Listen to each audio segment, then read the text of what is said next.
এবারে প্রবলেমটা দেখো, এবিসিডি বর্গের প্রতিটি বাহুর দৈর্ঘ্য 10 একক।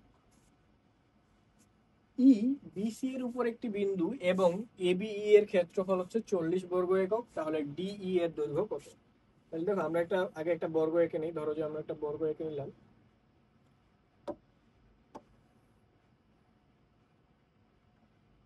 দেখো আমরা একটা বর্গ এঁকে নিয়েছি। এবার দেখো এটা হচ্ছে এবিসিডি বর্গ, হ্যাঁ, এ বি সি ডি, একটি বর্গ।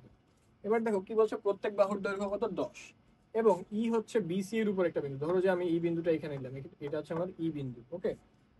এরপরে কি বলছে দেখো, ই হচ্ছে বিসি এর উপর একটা বিন্দু এবং এ বিই, এই যে এ বিই একটা যে ট্রায়াঙ্গেল আছে, এই ট্রায়াঙ্গেলের ক্ষেত্রফল কত দেওয়া আছে বলতো?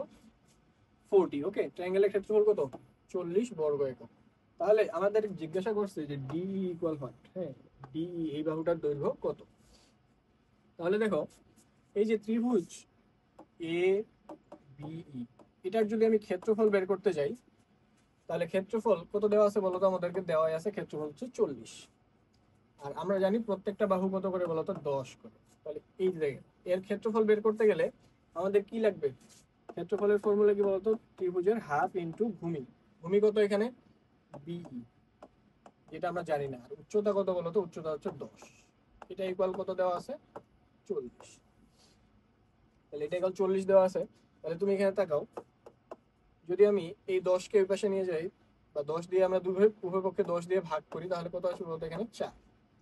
আবার এই যে 2 আছে, তাহলে 2 দিয়ে যদি আবার উভয় পক্ষে গুণ করি, তাহলে কি হবে? B equal 4 × 2। ঠিক আছে, 2 দিয়ে গুণ করলাম, তাহলে 2 আর 2 এখানে ক্যান্সেল হয়ে গেল। আর এই পাশে 4 2 8 হয়ে গেল। ওকে, তাহলে আমরা এখানে পেয়ে যাচ্ছি বিই ইকুয়াল হচ্ছে কত বলতো? 8। ওকে,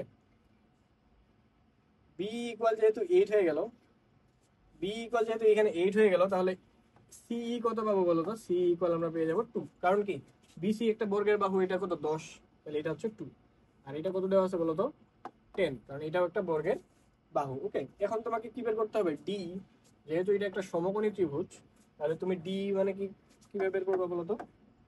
তুমি জানো যে অতিভুজ স্কোয়ার সমান কি? লম্ব স্কোয়ার প্লাস ভূমি স্কোয়ার। তাহলে ডিসি সমান হচ্ছে আমাদের দেওয়া আছে 10, তাহলে 10 স্কোয়ার। সি সমান দেওয়া আছে আমাদের কত? 2, তাহলে 2 স্কোয়ার। এখান থেকে আমরা ডিই ইকুয়াল পেয়ে যাব স্কোয়ার রুট অফ 104। ঠিক আছে, এটাই হচ্ছে আমাদের ডিই এর ভ্যালু। ওকে, এটাই অ্যান্সার।